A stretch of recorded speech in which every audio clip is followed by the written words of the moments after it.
Right.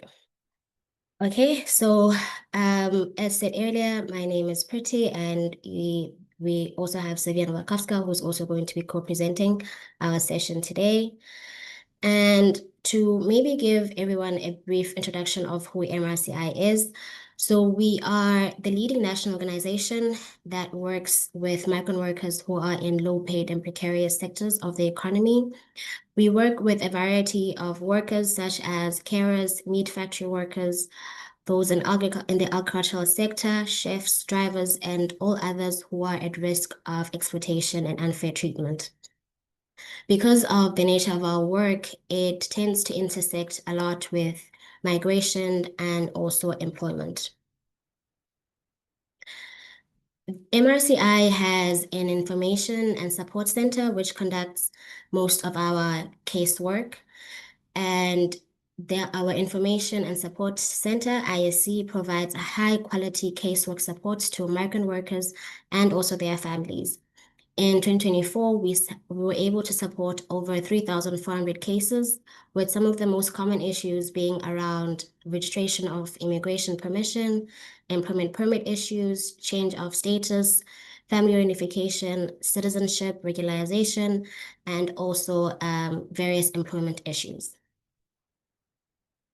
So our work is centered around community work, and this approach underpins our work, and we are able to support migrants to advance social justice issues themselves. MRCI is able to bring people together around issues that affect them personally. We support migrants to develop their skills, knowledge, and power to advocate for policy change that makes a huge difference to the lives of thousands of migrant workers across Ireland. Our motto in MRCI is that those closest to the problem are closest to the solution.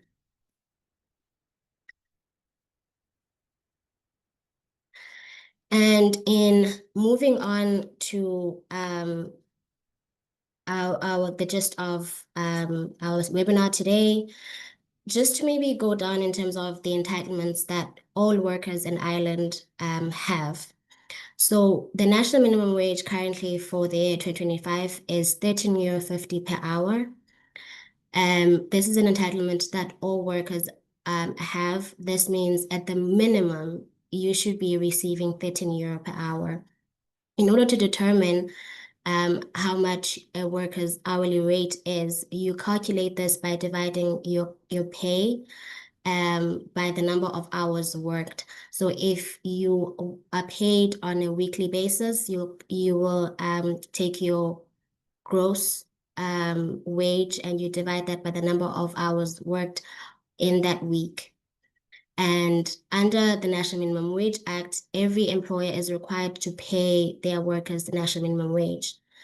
I will say, though, that there are exceptions to this rule, and that will be basically workers who are security guards, contract cleaners, early and child care and construction workers who have a different wage minimum because of the nature of their work.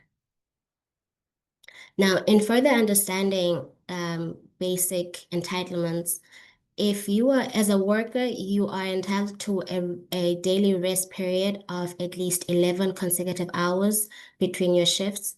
What this means is that if you start work at 8 a.m. And you finish work at 10 p.m., from 10 p.m. until the start of your next shift, there should be at least 11 consecutive hours. If that is not the case, that is in violation of legislation. And when it comes to breaks, a worker is entitled to a minimum of 15 minutes break for working more than 4.5 hours. And if you are working more than 6 hours, you should at least get a 30-minute break, right? And when it comes to a weekly rest period, all workers are entitled to at least 24 consecutive hours rest period in each period of 7 days. In simple terms, what this means is that in each 7-day period, you are entitled to at least 1 day off. And if you're not getting that 1 day off in that 7 week period, that is a violation of the current employment law. That's a breach of employment law in itself. And in the number of hours that you're permitted to work, right now, all employers must not allow a worker to work above an average of 48 hours in each 7 day period. Now, this can be extended over to be, this can be calculated over a 16-week period, if I'm not mistaken there. And you can calculate that average over an extended period. However, at the bare minimum, workers should not be allowed to work 48 hours per week, more than 48 hours per week. And if it is more than 48 hours a week, that is a breach to employment laws in Ireland. And if you are a worker that performs any kind of work on Sundays, you are entitled to an additional payment. Now, this additional payment is not clearly stated in legislation in terms of how much it should be. So what is acceptable is for an employer to pay you additional, whether that is €5 extra or 50 cents extra, or for working on Sundays, that would be permissible. That is allowed actually in law right now. And in maybe adding to that in terms of entitlements, so all workers are entitled to annual leave, and the most basic way of calculating annual leave would be calculating 8% of the hours that you work in a leave year. So a leave year would run between March and April. So the hours you have then completed within that period, you have to calculate 8% of that, and that would determine how much annual leave you are due. And maybe just to add more on annual leave, so under legislation, you are permitted a maximum of 4 weeks of annual leave.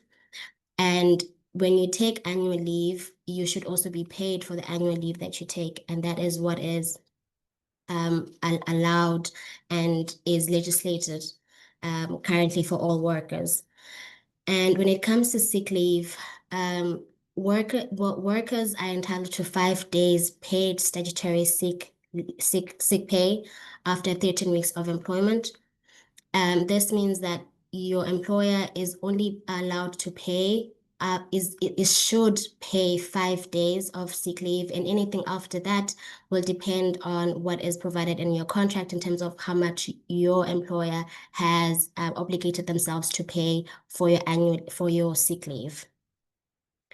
If you are a worker that works on bank holidays, you are entitled to either a paid day off on that holiday, a paid day off within a month, or an extra day's annual leave, or an extra day's pay, depending on what your employer does decide to do. And as a more general overview of your basic entitlements, it is important that you receive, as a worker, you receive your payslip. Now, the structure of your payslip should be clear. It should include how much your gross wages is, and also it should state what deductions are made on your pay. So income tax, your PRSI, all of your deductions should be visible on your payslip, and you should be receiving your payslip every time you get paid. So if you are a worker that's being paid on a weekly basis, you should be receiving a payslip on a weekly basis, right? And when you have started new employment, your employer has the responsibility to furnish you with a terms of your employment within 4 weeks of the start of your employment. So you are supposed to get an employment contract which lays out all your entitlements, and also it should lay out your conditions. So your pay, how much you should be getting paid, your working hours, the location where you are supposed to be working, and your role. And that information should be included in your employment contract. Now, in addition to an employment contract, we have found that some workplaces also which will also have a staff handbook, and the staff handbook would entail company policies. So these company policies will be in relation to how much annual leave all workers are supposed to receive, how much sick leave everyone is supposed to receive, the grievance procedure that should be followed. This may or may not be in the employment contract, but it should definitely be in the staff handbook, or laid out in the staff handbook. And if there's any grievance, or how much the minimum notice period is for the worker, and all the rules essentially in relation to that should be also laid out a bit further in the staff handbook. So I'm just going to stop sharing my screen there. And I am just noting that there are some questions. And I know there's some people who have just joined in as well. So please feel free to um, just put in your questions in there. And I know that people also, when they're registering for the webinar, they did provide some questions, and Sylvia will be taking care of that a bit later. So what I am going to move to right now is recognizing labor exploitation. So when it comes to recognizing labor exploitation, what is important is to first understand what labor exploitation is. Right.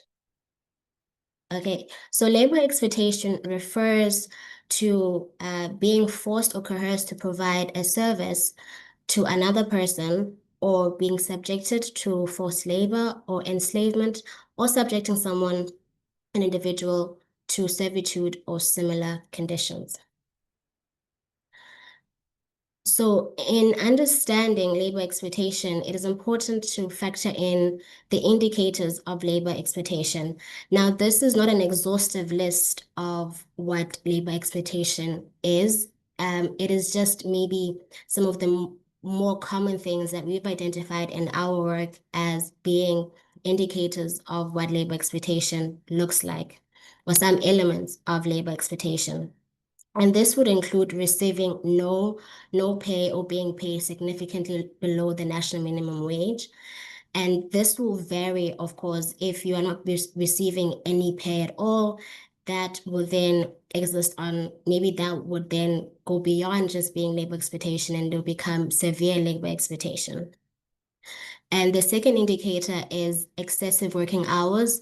So if you're being forced to work above the 48-hour average per week, that is an indicator of labor exploitation. And what we have seen, which is increasing recently, is a large deductions or debt repayments back to the employer. So if you are an employment permit holder and you are subjected to deductions back to the employer from your wages, or the employer is asking you to repay a debt and is making illegal deductions because of that debt, we see that as an indication of labor exploitation. And if you are also not receiving any breaks, or you're not receiving proper breaks during your shifts, that is also an indication of labor exploitation. And maybe just to provide more clarity on what breaks are, when we say we don't receive proper breaks would be taking time off work completely for you to rest, to have your lunch, to go for a walk, whatever that looks like. So if you're not receiving those properly by your employer, that could be an indication of labor exploitation. Additionally, if you are receiving no or few days off per week, that is an indication of labor exploitation. And these would also coincide with the entitlements that we went through earlier. If you're not receiving your entitlements properly, that is an indication of labor exploitation. And lastly, there, if you're not receiving any annual leave entitlements, whether that is not being paid for annual leave or not taking any annual leave entirely, that would also be an indication of labor exploitation. Now, when it comes to these indicators, these will also vary on severity, and they could be on the lower end. Maybe you're not receiving the full 4 weeks of annual leave, and you're receiving 2 weeks of annual leave. It could be low or it could be really severe. And so labor exploitation, there is a spectrum when it comes to the indicators there. And what we have also seen is that when a person is being exploited, there's a level of vulnerability that the person has. And the factors that we have seen in our work that will show or that would make the worker more vulnerable is dependence on the employer. So if you only know someone who is on an employment permit, with which is under a certain employer, and the immigration status is linked to that employer, that increases their vulnerability for labor exploitation. Additionally, if you are on an employment permit and your immigration permission depends on the employer, and you are also residing in accommodation provided by the employer, that also increases your vulnerability. And what we have seen is that people who are dependent on the employer for their permission and work and accommodation, and all their income depends on the employer, that increases their vulnerability. Now, additional factors as well in terms of vulnerability would be a language barrier. And if the person has a lack of knowledge of their rights and also their options in leaving the employment or changing their immigration status that is linked to the employer, that increases their vulnerability. Now, another factor is not having a wider social safety net. And this can be looked at in terms of having a sense of community as well. And if you are isolated living in Ireland, that increases your vulnerability. If you don't have any other people from your country of origin, that increases your vulnerability, and it increases your dependency and reliance to the employer. Now, I had mentioned earlier large debt repayments, and this is something that we have seen an increase of, and it's closely linked to employers being able to target people who they have loaned money to. And if you're an employment permit and you have loaned money to your employer, people are more likely to stay in exploitative working conditions because of that existence of that loan. Additionally, we have also seen that if an employer has threatened the worker or their family with either physical violence or deportation, that increases the person's vulnerability. And this more often means that the worker will stay in a situation that is exploitative because they are fearful. They are fearful that something would happen to them or that their family will be harmed. And it is also very important to note that no employer can deport you from Ireland or from the state. They can revoke your employment permit. They can cancel it. Oh, sorry, they cannot revoke it, but they can cancel your employment permit. But that's the most they can do. They cannot expel you from the country. However, this is something that a lot of migrant workers in the country do not know of. And when someone says they deport you, it is a very scary thing. And we see this quite often, and it does increase the person's vulnerability if their livelihood is being threatened. And an increasing concern is also the control of documents such as passport, bank accounts, and IRP card. More often than not, there'll be employers who would confiscate a worker's passport or IRP card, and then this restricts the worker's ability to move. And without the freedom of movement, that makes the worker more vulnerable, and they will stay in a situation that is where there's a lot of mistreatment because they do not have any other physical option of moving from their current employer. Right. And then now I will move to something that we have seen an increase of, and that is paying for recruitment fees. Now, under the Employment Permits Act, it is illegal for an employer to deduct or seek payment for the cost of a permit, any recruitment fees related expenses, or traveling expenses regarding the taking up of an employment.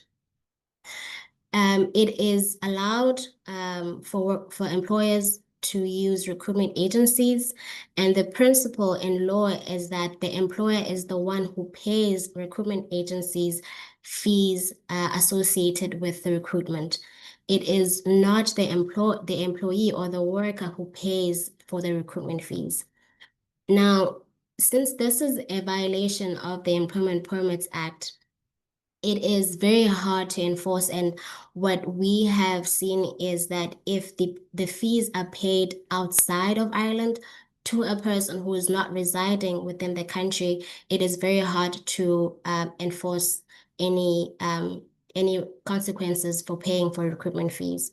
So if you are a worker who has paid recruitment fees inside of Ireland to an Irish employer, there are options and there are ways for you to be able to report that. And I'll discuss those later on, but it is illegal. And I know when I was going through some of the questions that some of you have sent in, this is the question that has come up. And I just need to reiterate that this is illegal. And any deductions that are made on your pay or any payments that are sought for the purposes of a permit or your recruitment are not permitted.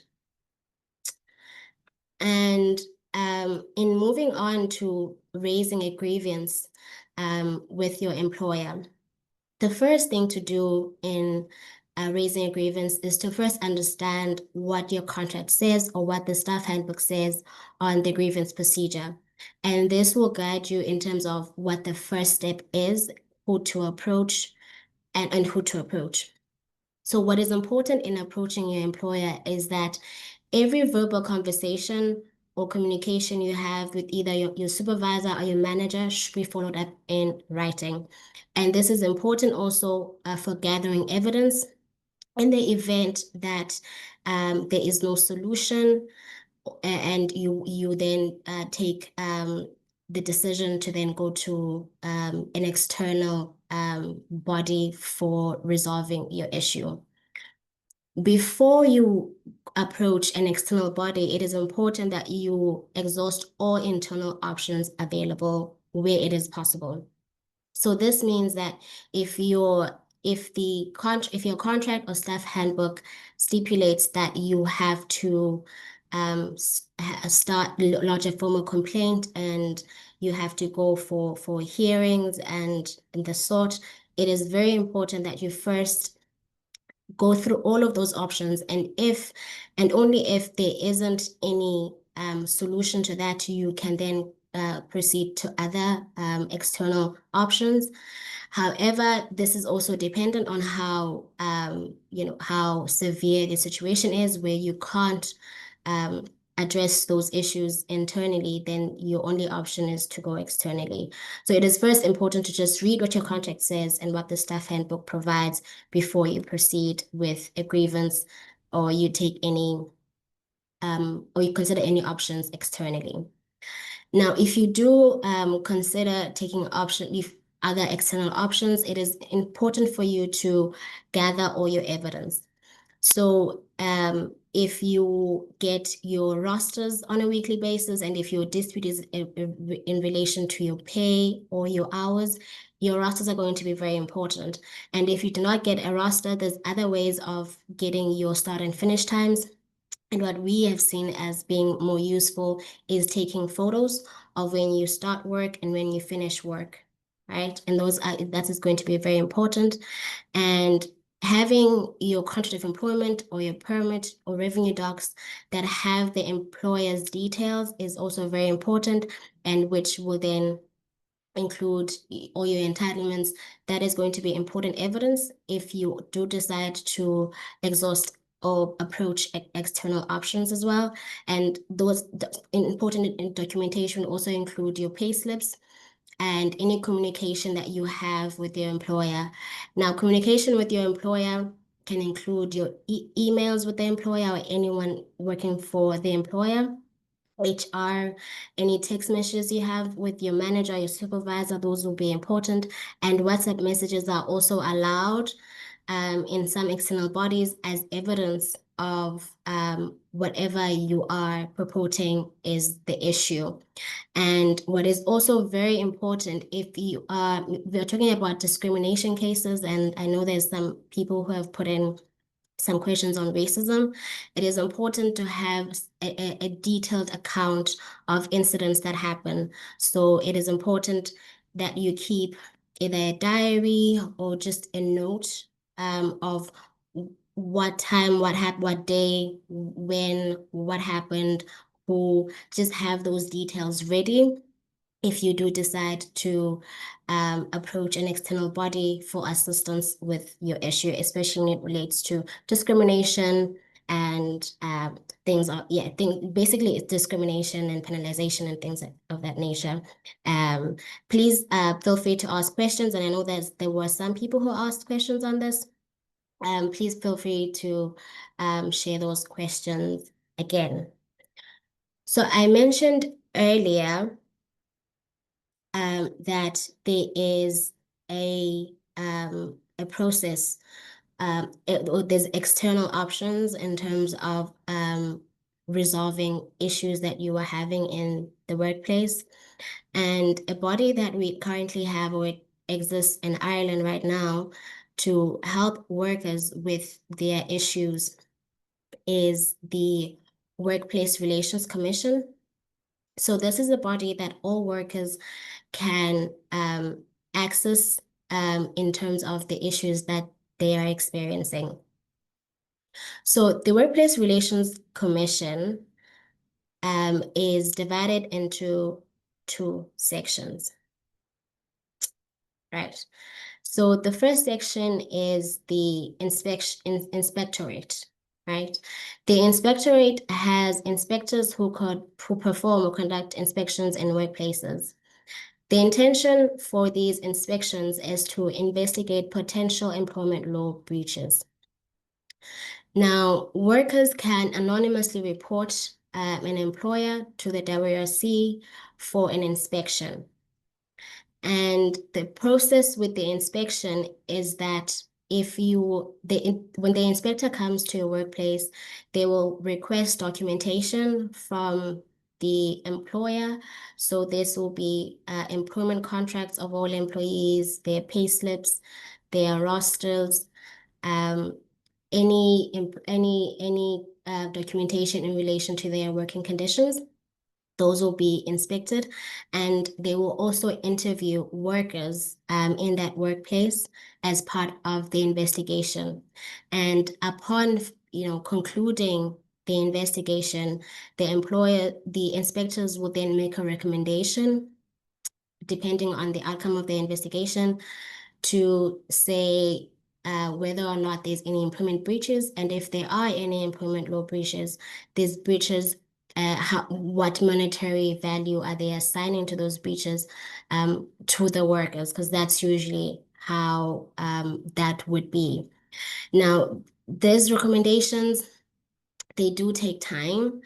But it is a good option if you are in a workplace right now and you don't want to take a case against your employer, but you do want an investigation by the WRC.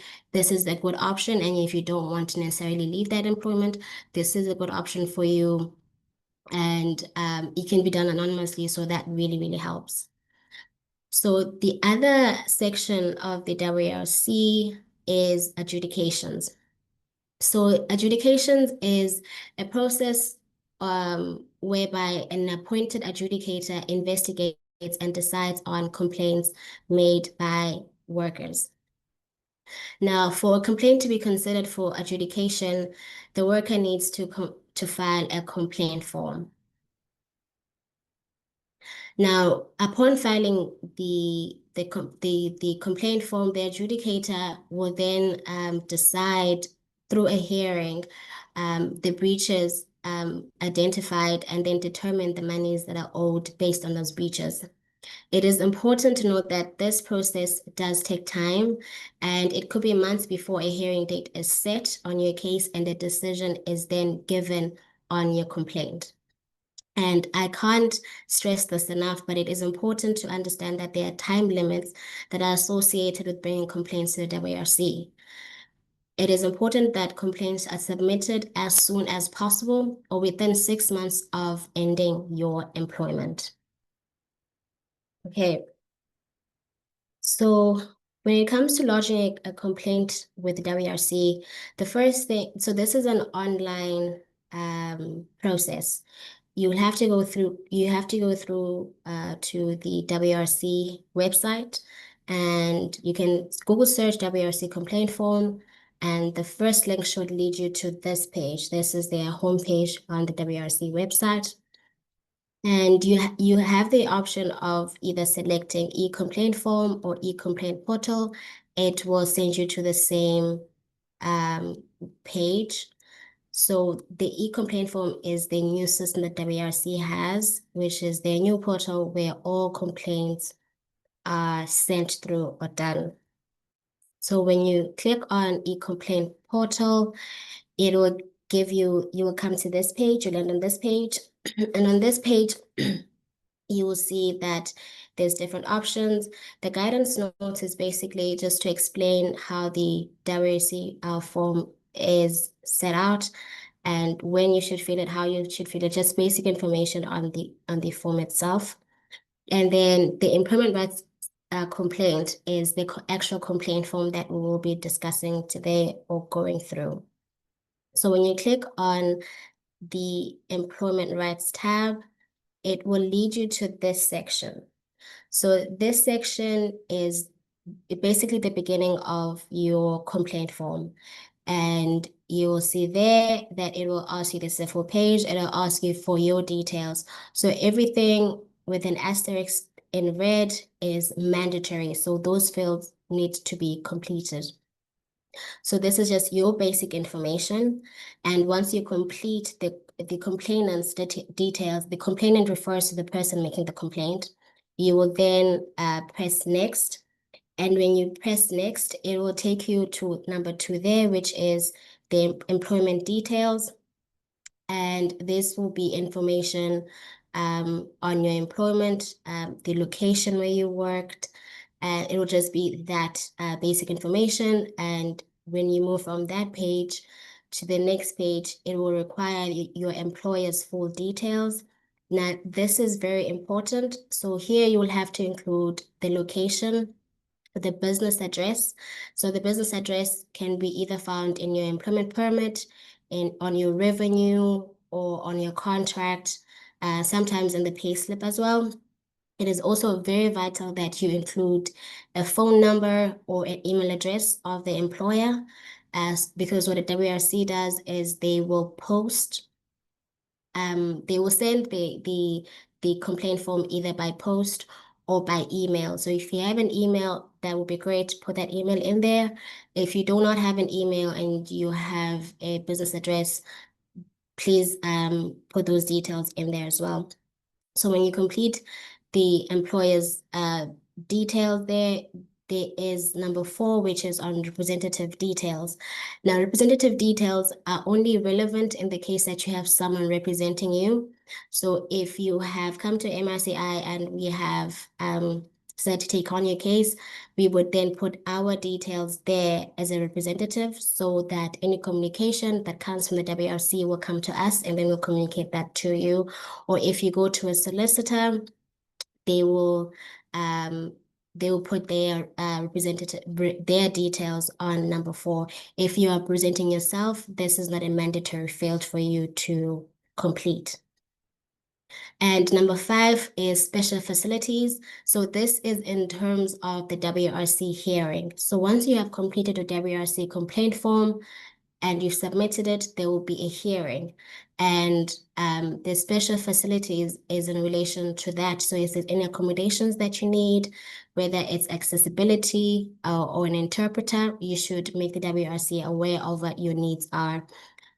And the very important part that we will be going on to next will be the general complaint form. Now, this will form the basis and the most important part of your WRC complaint, and that is what the breaches that you allege have been violated by your employer. So when you go to number five, this is the page that we're landing on. And in order to create a complaint, you will have to click on create. And what comes up when you click on create is this page where it will ask you to select complaint details. Now the complaint details is to specify which legislation or what violations are you saying have been breached or have been committed by your employer. So the options there would be either pay if you have not been paid the national minimum wage, if you've not been paid for Sunday work or public holiday work, you will go on pay. If it's in relation to breaches on hours of work, you will have to click on that. Or if there's a problem with your contract, if you believe you've been unfairly dismissed, these are all the options that are available for you to select depending on what is relevant for your complaint. Now, once we've selected, I have selected pay there, and you will then go to a specific complaint. So I have selected I'm not given compensation for working on Sunday. And if you click on that, that will be a complaint. However, there's various other complaints that you can um, select under pay. And if you are not sure or if you need more information on the extra details on the complaint, please select the icon in green, the information icon in green there, and that will give you more information on the complaint itself. So it will give you what the legislation says in terms of what the breach is, and you have to make sure that it is relevant to your situation, right? So this is very important. Once you have selected the complaint, it will then, at the bottom, it will ask you to submit that complaint.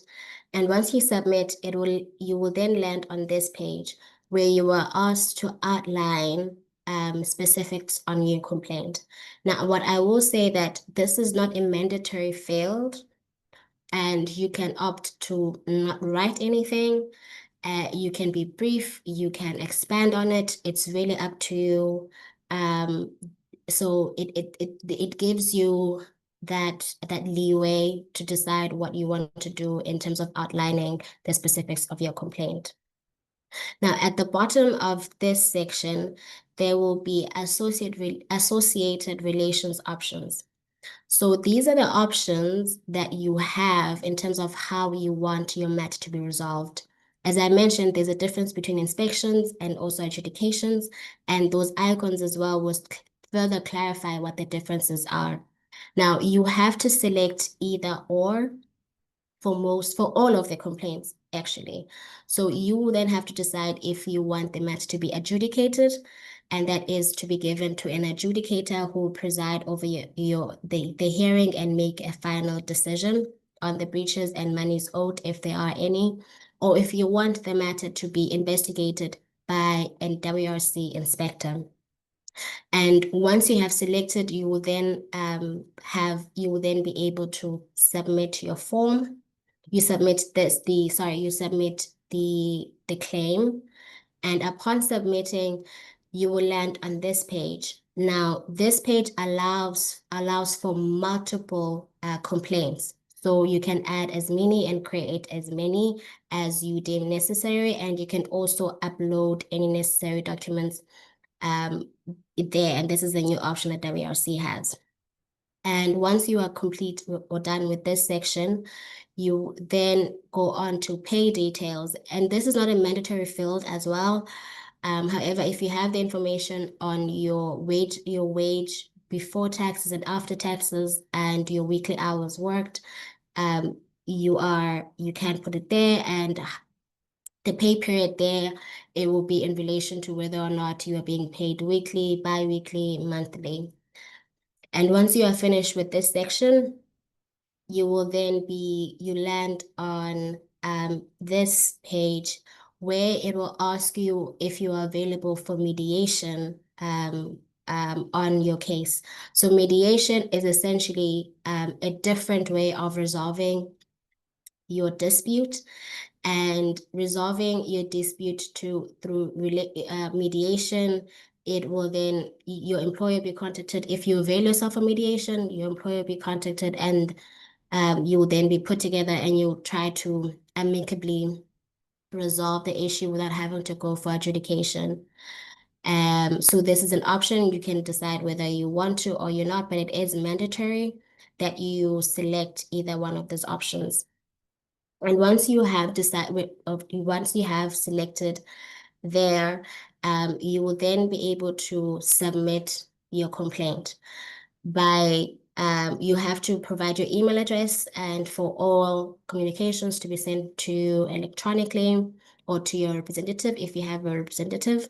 And then you have to declare all that the information that you have provided is true to the best of your ability.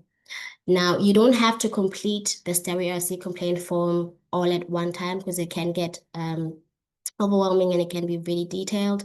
So you can save it as a draft for about 30 days, for 30 days maximum. So you have at least 30 days or say 29 days to complete the WRC form and submit it. And once you have submitted it, you will get a PDF version via email or via post if you don't have email of your complaint form. And what I do want to stress is that once you submit the WRC complaint form, your employer will also receive the complaint form. So it is not an anonymous process, right? And you can go through WRC process whether you are still in employment or you have left the employment. But as I said, if you have left the employment, it is important to do it as soon as possible, or at least within 6 months of ending your employment. One of those supports is to provide workers with options on how to leave their current employment. So as some of you might be aware, there is a change of employer scheme, and there's also applications for reactivation permits. So that is an option that we can assist workers with. We can also assist in terms of submitting claims to WRC. And if there's any emergency needs or supports, we can provide those. We can also advocate when it comes to immigration status. So there were some immigration questions earlier. We do have an information and support center which deals with migration issues as well. And we can assist in terms of looking or securing your employment, whether that's through the change of employer scheme or just general assistance with that, and advocacy with social welfare and health. And if you believe that you are experiencing severe labor exploitation, we would do also have assessments that we do and referrals to the Gardaí in cases of people who are suspected trafficking who are in suspected trafficking situations.